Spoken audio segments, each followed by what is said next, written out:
This episode is sponsored by Cohesity. Cyber resilience isn't just about getting systems back online. It's about keeping your business operating when disruption strikes.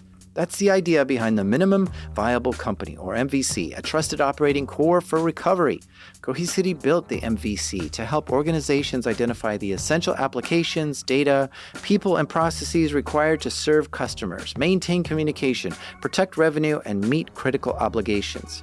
By restoring this trusted operating core first, organizations can reduce downtime, accelerate recovery, and maintain continuity while broader restoration efforts continue.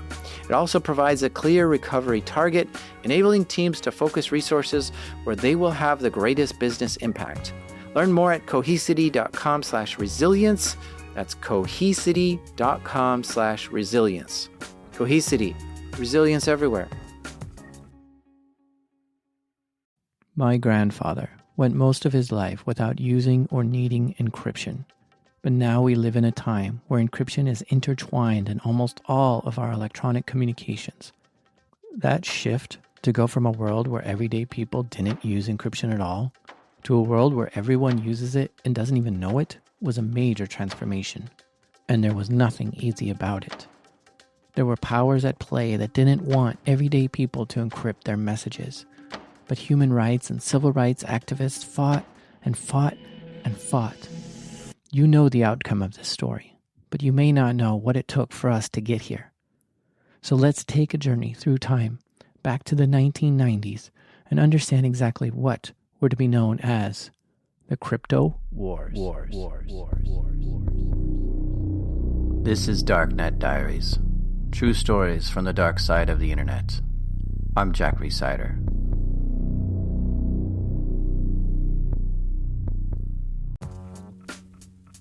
This episode is brought to you by Black Hills Information Security, trusted by the cybersecurity community for nearly 20 years. Need a pen test or 24/7 monitoring from their active SOC team? Or maybe you're ready for continuous pen testing to keep your systems battle ready. Black Hills InfoSec can take care of it all.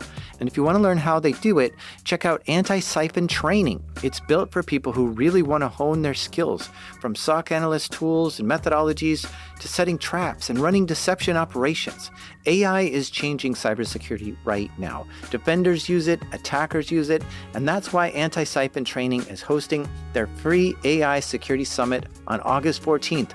Join experienced practitioners as they share practical lessons, real-world experiences, and insights into how AI is changing cybersecurity. And because you're one of my listeners, they've got a little something extra waiting for you at blackhillsinfosec.com/darknet. The website you need to go to is blackhillsinfosec.com/darknet.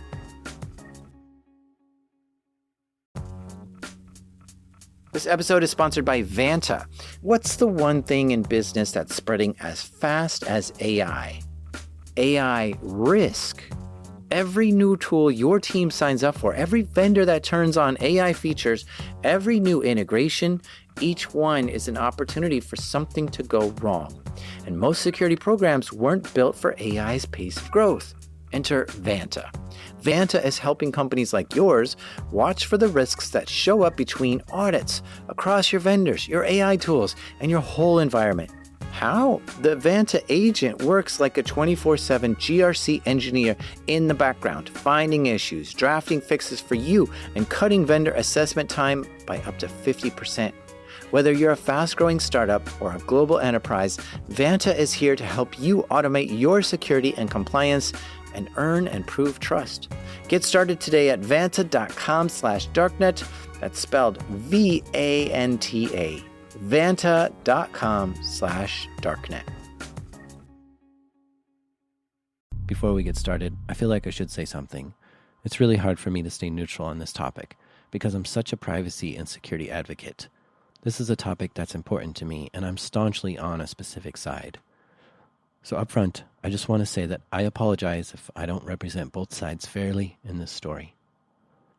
So to help take us through this pivotal piece of history, we have a very special guest. My name is Cindy Cohen, and I'm the Executive Director of the Electronic Frontier Foundation. The EFF is a nonprofit digital rights group. It helps protect your civil liberties online. Cindy has been with the EFF for over 20 years, and she's played a crucial part in the crypto wars, as we'll soon discover. But before we get into her role in it, we need to take a quick glimpse into the history of cryptography. Cryptography has been used by military people to protect their plans and share information, say across, between the generals and the front lines for as far back as Julius Caesar. Caesar had a cipher, right, that they used. And in World War II, there's some great stories about how the ability to break the German code, the Enigma machine, which they were using to code, had a tremendous influence on the ability of the Allies to win the war. And there's great stories about both the code breakers in Bletchley Park breaking the German code. There were also really successful efforts to break the Japanese codes, and lots of people will I think quite credibly say that the Allies' ability to break encryption codes had a lot to do with us actually winning the war. Encryption is when you take a message and encode it in such a way that if someone else were to get that message, they would not be able to read it. But then whenever the receiver gets the message, they would be able to decode it and read the message.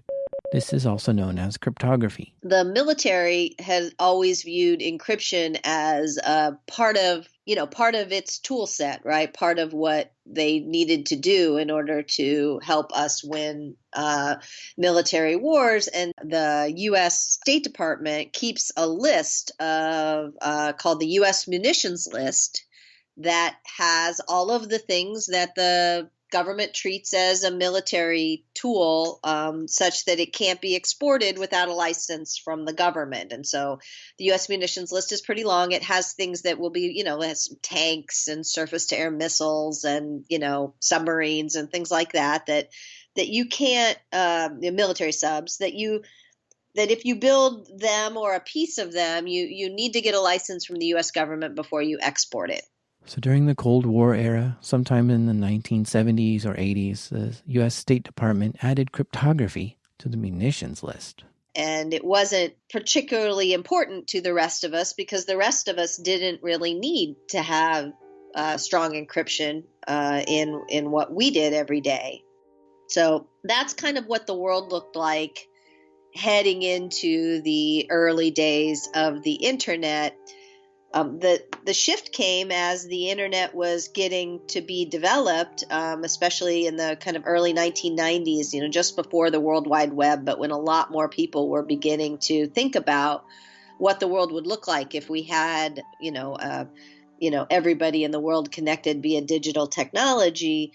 The realization that we were going to need to have privacy and security in this new world, and that encryption was one of the ways that you could get it was fairly obvious to a lot of early thinkers about this. And so suddenly this thing that wasn't particularly relevant to the rest of us, the fact that the government controlled encryption technology, suddenly became very relevant as we started thinking about how to build an internet that would really work for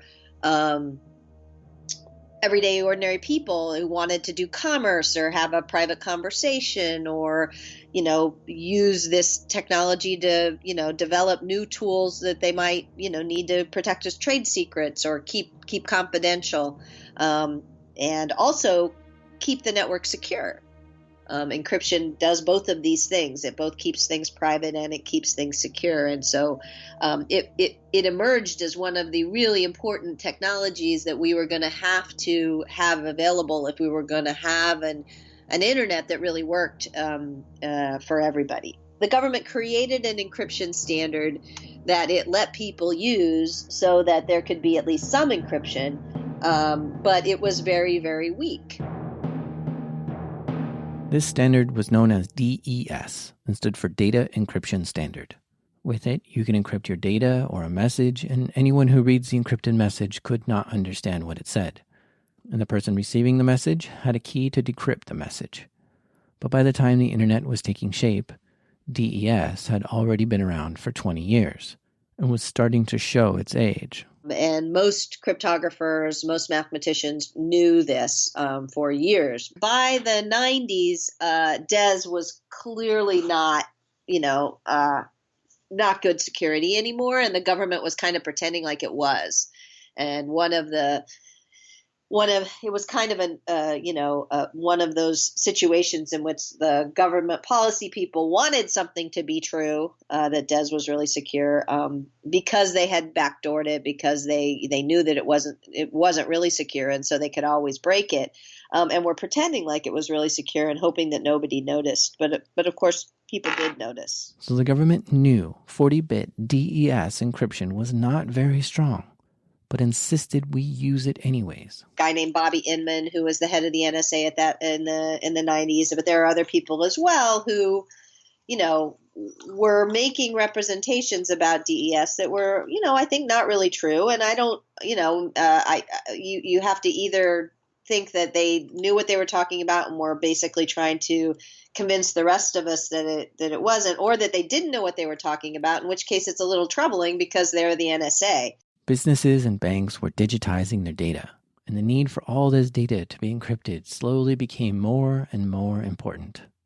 The early 90s was a place where people are engaging in various kinds of protest activity, political organizing, all of that sort of activity. Encryption is tremendously important for people who are trying to change the government, who are trying to change corporate policies, who are trying to stand up for building a world that is better than the one that we have. And we know that the U.S. government has traditionally spied on people who are engaging in political protest. We know they spied on Martin Luther King. We know they spied on John Lennon. We know that they spied on all of the civil rights movement. This is why PGP got started. Phil Zimmermann, a software engineer, developed a much more secure way of communicating called PGP, which stood for Pretty Good Privacy. And he helped human rights activists use it.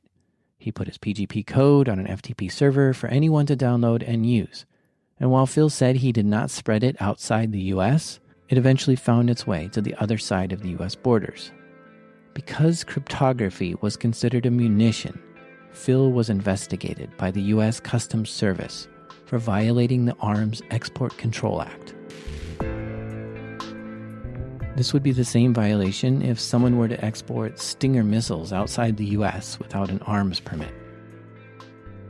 Businesses were originally fine with DES as the standard, even though they knew stronger encryption existed, because in the 80s, the only adversary to businesses were other businesses, and they knew other businesses didn't have strong crypto-analytic capabilities. So even if it was weak, nobody had the ability to crack it except for governments. But it started to become clear that other nations were trying to develop ways to break DES. So businesses were starting to get a little worried and wanted to use stronger encryption. So businesses started using PGP as a form of communicating trade secrets and sensitive data. And using PGP internally was legal as long as the encryption didn't cross the US border. For the next few years, Phil would be continually investigated for spreading his encryption method around the world. A case was brought against him by the government for violating the Arms Export Control Act. And from what I can tell, the battle between Phil Zimmermann and the US government was the first battle of the crypto wars. The users of the internet, security companies, and banks were all starting to request higher and higher security encryptions to be used by the people. And on the other side was the military and law enforcement saying, no, we need to keep the encryption weak so we can catch the bad guys. We were pointing out that, most of us would rather be secure in the first instance and not get robbed than have very low security but slightly increase the chance that they might catch the robbers afterwards. In 1993, Bruce Schneier published a book called Applied Cryptography. This book describes various cryptographic algorithms and how to use them. It even contains algorithms which were not allowed to be used on the internet. An electronic engineer named Phil Karn asked the U.S. State Department for a commodities jurisdiction for the book. He wanted to know if he could legally ship the book across U.S. borders. And since there's no export regulations on books, he was given permission to export the book. So then Phil Karn took a few pages from the book, which contained some cryptographic algorithms, and placed them on a floppy disk. He then requested a commodity jurisdiction for the floppy disk. The State Department had a discussion with the NSA and denied the request. We know they had a discussion with the NSA because of records requested through the Freedom of Information Act years later. Because the encryption was in electronic form, it was now considered a regulated munition and was not allowed to cross U.S. borders in that form. This created quite a controversy. A book containing a mathematical algorithm can be sent across the border, but a floppy disk with the same algorithm cannot? So Phil Karn sued the U.S. State Department. He believed that if the data contained in a book is considered protected under the First Amendment, then data contained on a floppy disk should also be protected in the same way. And once Phil Zimmermann heard of this lawsuit, he decided to print his PGP source code in a book format. He even took great care into making the book easily scannable. He too asked for a commodity jurisdiction on his book. But the State Department was now more aware of the situation and did not grant him the right to export the book. However, they didn't deny him either. The State Department just sat on the request for a while. Phil Zimmermann's publisher didn't wait for a response. Instead, they started shipping the book containing his PGP code all over the world. The security community took this in various other directions too, such as printing algorithms on t-shirts, which would then make the t-shirt a regulated munition. And when something is a regulated munition like that, you can't even allow foreigners to read the t-shirt. Simply wearing that shirt in front of a foreigner violated the Arms Export Control Act. So several things happened. I launched a team from EFF with EFF lawyers launched a lawsuit against the encryption technologies. There were actually 3 lawsuits that were filed. We handled one called Bernstein versus Department of Justice. Another cryptographer named Dan Bernstein was developing encryption methods that were above the regulated limit. In 1995, Bernstein wanted to write about his encryption, give talks about it, and publish the source code on the internet. The Arms Export Control Act and the International Traffic in Arms Regulation required Bernstein to submit his ideas about cryptography to the government for review, which also required him to register as an arms dealer and to apply for a license. All this simply to publish his ideas about cryptography to the internet. Bernstein decided to do battle against the U.S. Department of Justice, and he got help from the EFF, specifically Cindy Cohen herself. Yeah. The EFF took their best lawyers to go and help out Bernstein. Yeah, that was exactly what the goal of the litigation was, to make sure that people could, publishing on the internet always is an export, right? Because everybody in the world can see what gets published on the internet. So we wanted people to be able to publish and share strong encryption on the internet. To get there, what we did was we argued that computer programs, computer code was protected speech under the First Amendment, and that the government's regulations of that speech in the form of the munitions list regulations were not consistent with the First Amendment. So for the next year, Bernstein, Cindy, and the EFF did battle against the U.S. Department of Justice. In 1996, a professor at Case Western University named Peter Younger also joined the battle. Yeah, Peter Younger is the third case. He also was arguing that he was a law professor, but he also had a computer science background, and he argued basically the same thing as Professor Bernstein, that he wanted to publish code as well. Not only did he want to publish code to the internet, but he also wanted to teach a class on cryptography. But because he included cryptography as a topic of his class, he was restricted from accepting foreign students in his class.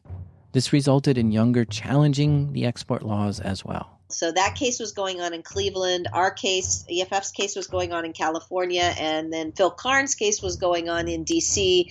And the three of us all kind of worked together to try to, make sure that we were putting as much pressure on the government as we could collectively.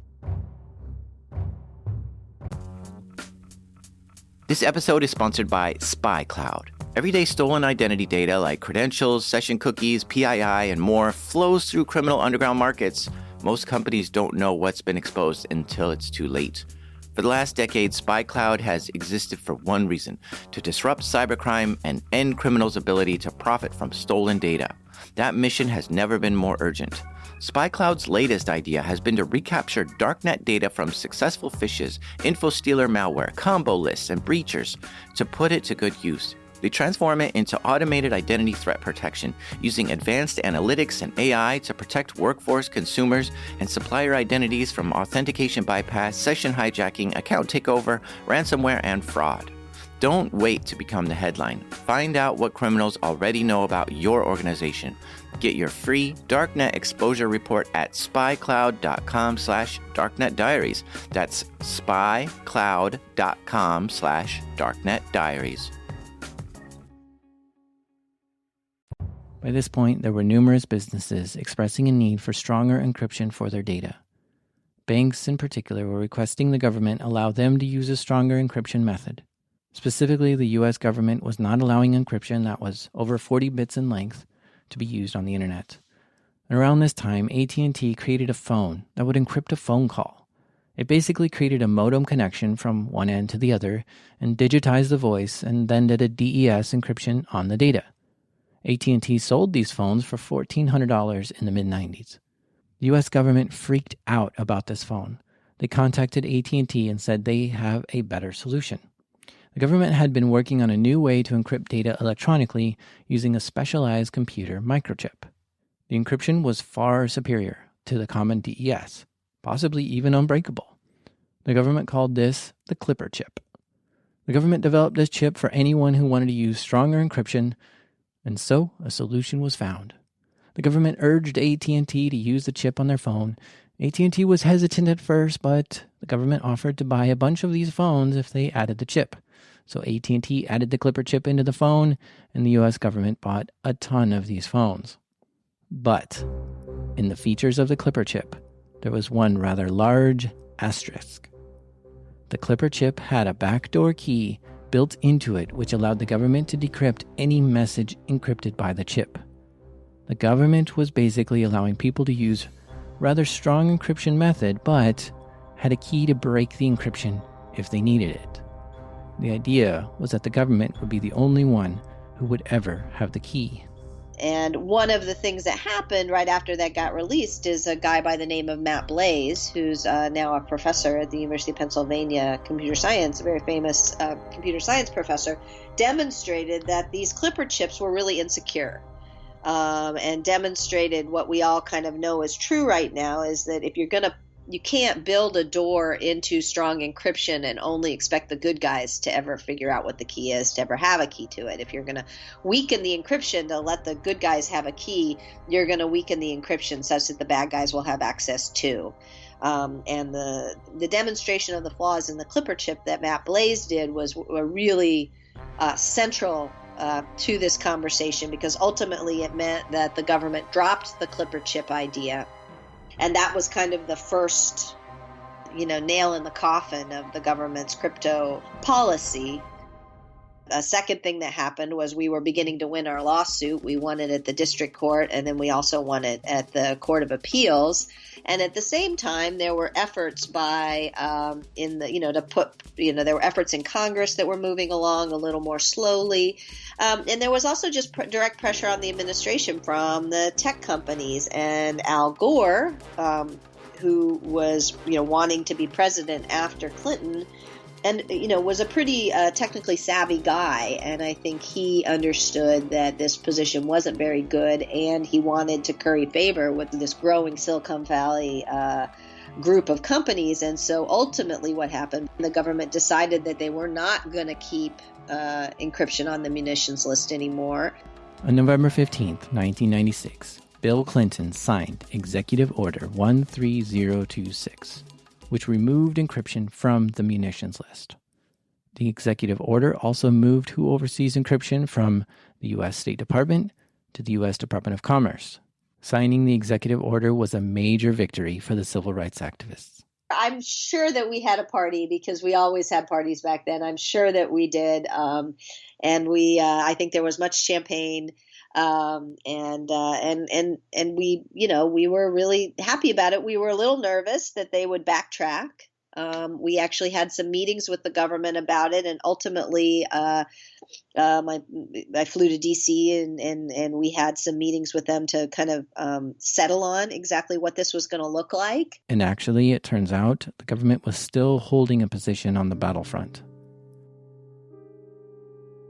See, the government was still requiring you to get a license for encryption and still regulated it.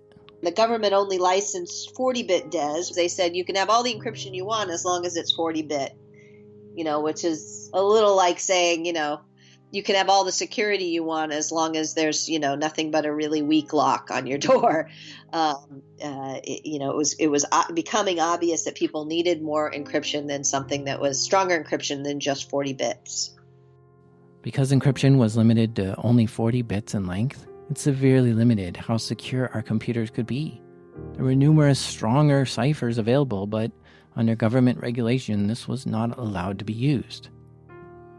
A company called RSA Security sponsored a DES challenge. They offered a reward for anyone who could crack the DES cipher. In 1997, a group found a way to brute force and crack a DES message. It took them 39 days to decipher the message. Cryptographers thought this would be enough for the government to allow people to use stronger encryption, but that didn't happen. NIST, the National Institute of Standards and Technology, still considered DES to be safe. The government downplayed the issue by saying 39 days to crack the code was too long of a time for it to be a significant threat. And one of the things that happened as a result of this kind of weird disconnect is that EFF created a tool called a DES cracker. They still exist. It was a hardware tool that basically, very cheaply could break DES. And the reason to do that was to demonstrate that the government wasn't being straight with people about how secure the technology was, and that we needed to move to a more secure government standard. DES is a government standard. So if you're going to sell to the government or financial industry, you need to be licensed by the government. The EFF called this tool Deep Crack and could crack a DES message in just 56 hours. But still, the government did not change their stance on DES and still continued to endorse it. So a few months after that, the EFF and the winners of the first DES challenge joined together to develop an even faster way to crack DES. They were able to crack a message in just 22 hours. We did it because we weren't getting anywhere with the government, and they were pretending, continuing to kind of pretend like the emperor had clothes on when we were pointing out that the emperor didn't have any clothes. What EFF built was completely available for bad guys to build all over the world. We didn't create anything. We just demonstrated to the public what was long known privately, which was any bad guys with access to really straightforward off-the-shelf technology could build something that would break the security that all these financial institutions were relying on to protect our money. This was the last battle of the war. Once someone could crack a DES message in under a day, the U.S. government agreed it was no longer secure. They released a new cipher called Advanced Encryption Standard, or AES. AES used 120-bit strength and was far superior to the 40-bit DES. They also allowed triple DES, which was a stronger version of DES. And by 1999, all court cases were dropped by the U.S. government, and new, stronger encryption methods were allowed. And by the year 2000, the government stopped requiring licensing or restricting key lengths altogether. People were now allowed to encrypt their communication with as strong of an encryption method as they wanted. Businesses were able to utilize the most cutting-edge encryption to secure their transactions and data. And of course, Phil Zimmermann could publish his code online, and Peter Younger could accept non-US students in his class that talks about cryptography. By the year 2000, the first set of the crypto wars were over, marking a major victory for our civil rights. We are now safer, and our privacy is more protected because of it. We have these internet crypto warriors to thank for paving the way for our privacy and security. I think personally, it's the thing I'm most proud of that I've accomplished by working with EFF. I think EFF has done lots of other things, but I had such a central role in this. And I'm very, very proud of the work that we did. I think we set up, today's internet to be a place where people have the right to have strong security. But this story's not over. This is just the story of the first crypto wars. Shortly after this, the government began attacking crypto in new ways, which went entirely undetected for a long time. But that's a story for another time. People ask me if I think we're becoming more secure or less secure online over time. And after researching this episode, I definitely think we are becoming more secure. Because once crypto was allowed at any strength on the internet, it opened up the doors for websites to encrypt their whole website and not just a login page or a credit card page. And more websites are going full HTTPS, making all of their communication to it private.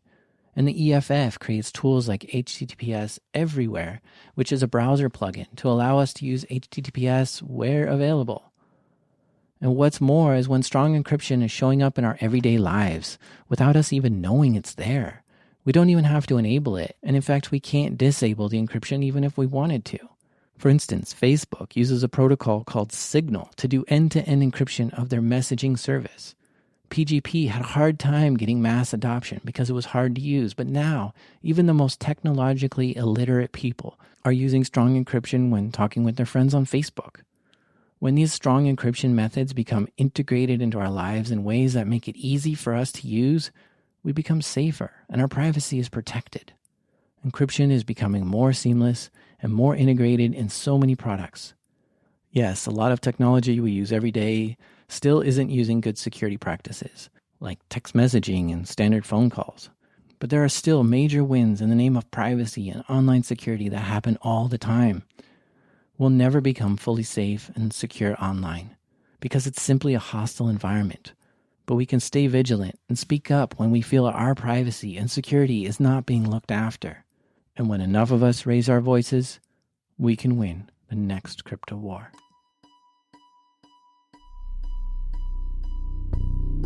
You've been listening to Darknet Diaries. For show notes and links, check out darknetdiaries.com. There you'll be able to see a picture of the Clipper chip and Deep Crack. Music in this episode is provided by Ian Alex Mack and Kevin McLeod. Hey, it's Jack. As you just heard, the EFF played a crucial part in winning the crypto war. Because of their never-ending efforts to stand up for our online privacy, you are safer because of them.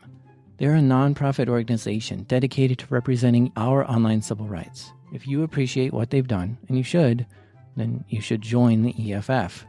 They have over 40,000 members, and by joining, you will be helping them make the internet a better place for all of us. I'm positive you like the internet. You might even love the internet. So please consider joining the EFF to help keep the internet a great and awesome thing. Also, for joining, you get some cool swag like hats, shirts, and stickers. I've been a member since 2009, and I hope you join me too. Sign up today by visiting eff.org/darknetdiaries. Don't forget the link. It's eff.org/darknetdiaries. Thank you.